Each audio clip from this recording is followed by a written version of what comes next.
आपके साथ कभी ना कभी ऐसा हुआ होगा कि दिसंबर में आपको लगा होगा कि आपकी ज़िंदगी रुक सी गई है, आगे नहीं बढ़ पा रही है। और इससे बाहर निकलने के लिए आप बहुत सारे न्यू ईयर रेजोल्यूशन बनाते हो, जैसे कि एक्सरसाइज करूँगा, बुक्स पढ़ूंगा, टाइम का सही इस्तेमाल करूँगा।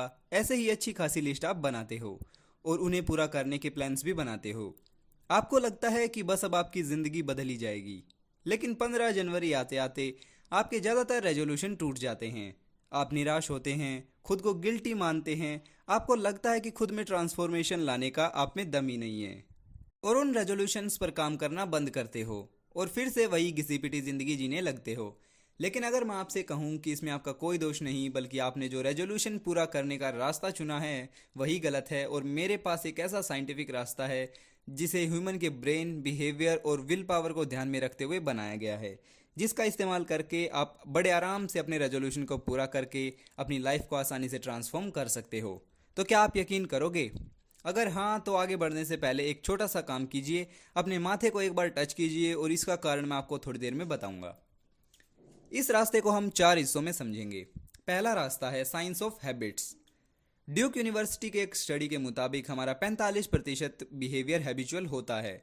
मतलब हम हर रोज जो जो चीज़ करते हैं उनमें से 45% चीज़ें ऐसी हैं जो हमें पता भी नहीं है, हमारी आदत बन चुकी हैं। जैसे सुबह उठते ही मोबाइल चेक करना, बिना बात के बार बार अपने मोबाइल को चेक करना, सेल्फी खींचना, सोशल मीडिया पे ज़्यादा टाइम वेस्ट करना, वगैरह वगैरह। हमारे ब्रेन में करोड़ों की संख्या में न्यूरॉन्स होते हैं जो एक दूसरे से कनेक्टेड होते हैं। एक दूसरे से जुड़े न्यूरॉन्स को न्यूरल पाथवे कहा जाता है, और ये पाथवे ब्रेन को इन्फॉर्मेशन पहुंचाने का काम करता है। हमारी हर आदत हमारे ब्रेन में एक न्यूरल पाथवे तैयार करती है। जितना ज़्यादा एक ही चीज़ को हम बार बार करते हैं, उतना ही ये पाथवे चौड़ा होता जाता है और हम एक जोम्बी की तरह उस आदत के आदी हो जाते हैं। सुबह उठ के ब्रश करना, चाय पीना, नहाना, बार बार मोबाइल चेक करना, टीवी देखना, वगैरह वगैरह। और जितना ज़्यादा हम एक ही काम को करना अवॉइड करते हैं, उतना ही ये पाथवे नैरो होता जाता है, और वो काम करने के लिए हमें बहुत ज़्यादा एफर्ट्स लेने पड़ते हैं। पढ़ाई करना, एक्सरसाइज करना, सुबह जल्दी उठना, ये कुछ ऐसी आदतें हैं जो आम इंसान में नहीं पाई जाती, क्योंकि उनका न्यूरल स्ट्रक्चर काफ़ी नैरो होता है। बार बार करने वाले कामों को आदत कहते हैं, और यही बार बार करने वाले काम हमें ज़िंदगी में बहुत ज़्यादा फ़ायदा या बहुत ज़्यादा नुकसान कराते हैं। क्योंकि जितना चौड़ा न्यूरल पाथवे होगा, उतनी ही आसानी से आप उस आदत के गुलाम बन जाओगे। तो हमें ये समझ आया कि हमें अच्छी आदतों के न्यूरल पाथवे को चौड़ा करना होगा और बुरी आदतों के न्यूरल पाथवे को नैरो करना होगा। और ये एफर्टलेसली कैसे करना है, ये जानने के लिए आप समरी को सुनते रहिए। अब आता है नंबर 2, अंडरस्टैंडिंग ह्यूमन ब्रेन। दरअसल कई सारे हिस्सों में हमारा ब्रेन बना है, पर यहाँ पर मैं ब्रेन के 2 हिस्सों की बात करूंगा, एक बेसल गैंग्लिया और प्रीफ्रंटल कॉर्टेक्स। बेसल गैंग्लिया असल में बुद्धू होता है। वो हमसे रिपीटेटिव काम करवाना चाहता है, जिसके लिए हमें सोचना भी नहीं पड़ता, चाहे वो काम सही हो या गलत हो। और बेसल गैंग्लिया को हमसे काम करवाने के लिए बहुत ही कम एनर्जी की ज़रूरत पड़ती है। दूसरी भाषा में बोले तो जिन कामों के न्यूरल पाथवे चौड़े होते हैं, यानी हमारी सभी अच्छी बुरी आदतें बेसल गैंग्लिया में स्टोर होती हैं, और वो काम बेसल गैंग्लिया हमसे कम एनर्जी में करवाता है। लेकिन प्रीफ्रंटल कॉर्टेक्स बहुत स्मार्ट होता है। वो सही गलत चीज़ों में फ़र्क जानता है।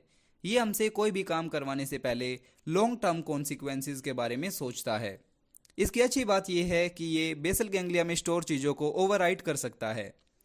लेकिन इसकी सबसे बड़ी कमी ये है कि प्रीफ्रंटल कॉर्टेक्स को काम करवाने के लिए बहुत ज़्यादा एनर्जी की ज़रूरत पड़ती है, और ये जल्दी ही थक जाता है। जब प्रीफ्रंटल कॉर्टेक्स थक जाता है, तब बेसल गैंग्लिया आपका कंट्रोल अपने हाथों में ले लेता है। वो आपसे वही काम करवाता है जो उसमें पहले से ही स्टोर है।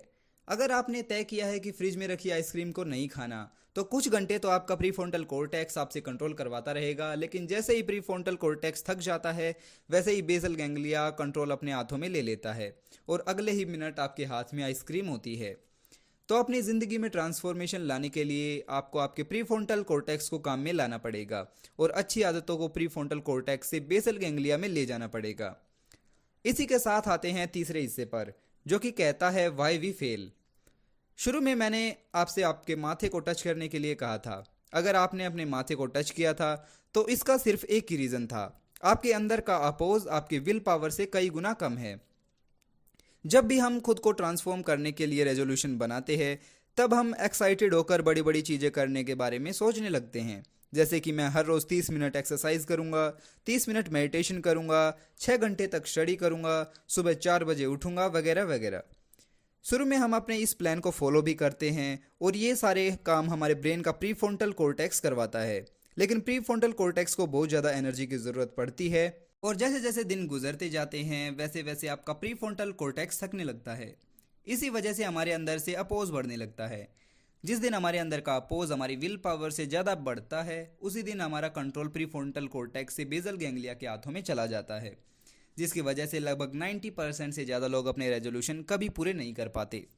तो अभी आपके मन में ये सवाल होगा कि हम इस प्रॉब्लम से बाहर कैसे निकलें। तो जवाब बहुत सिंपल है, मिनी हैबिट से। हमारे जो गोल अचीव करने का तरीका है वो गलत है, क्योंकि अगर रिजल्ट्स आने वाले ही नहीं हैं तो बड़े बड़े प्लान्स भी किसी काम के नहीं हैं। अगर आपको कुछ अचीव करना है तो बेस्ट ये है कि शुरू में आप स्टूपिड स्मॉल गोल रखें, जैसे कि मुझे हर रोज़ केवल 1 पुशअप लगानी है, या फिर मुझे हर दिन सिर्फ 30 सेकंड मेडिटेशन करना है, या फिर हर रोज़ किसी अच्छी बुक का 1 पेज पढ़ना है।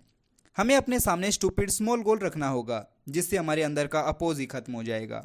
एग्जाम्पल के तौर पर अगर आपका गोल हर रोज़ 100 पुशअप का है तो आप शुरुआत सिर्फ 1 पुशअप के साथ कर सकते हैं, ना कि 100 से, क्योंकि अगर आप 100 को देखेंगे तो ये 1 के मुकाबले कहीं ज़्यादा है और आप सोचते ही थक जाएंगे। और जब आप 1 पुशअप के बारे में सोचेंगे तो आपके अंदर एनर्जी आ जाएगी और आप वो काम बड़ी आसानी से कर पाएंगे। इसी तरह अपनी लिमिट्स को पुश करते रहिए और धीरे धीरे अपनी हैबिट को बिल्ड होने दीजिए। रोज़ सिर्फ 1 पुशअप करने से आपके ब्रेन में न्यूरल पाथवे बनते जाएंगे और समय के साथ वो और भी चौड़े होते जाएंगे और धीरे धीरे जैसे जैसे न्यूरल पाथवे चौड़े होते जाएंगे वैसे ही ये आपकी आदत बनती जाएगी, जिससे कि आपके ब्रेन को एनर्जी की कम ज़रूरत पड़ेगी और आप एक अच्छी हैबिट बना पाएंगे, वो भी एफर्टलेसली। ऐसे ही आप मिनी हैबिट की मदद से अपने रेजोल्यूशन को पूरा करके अपनी ज़िंदगी में बहुत बड़ा ट्रांसफॉर्मेशन ला सकते हैं। तो ये थी समरी मिनी हैबिट की बुक की।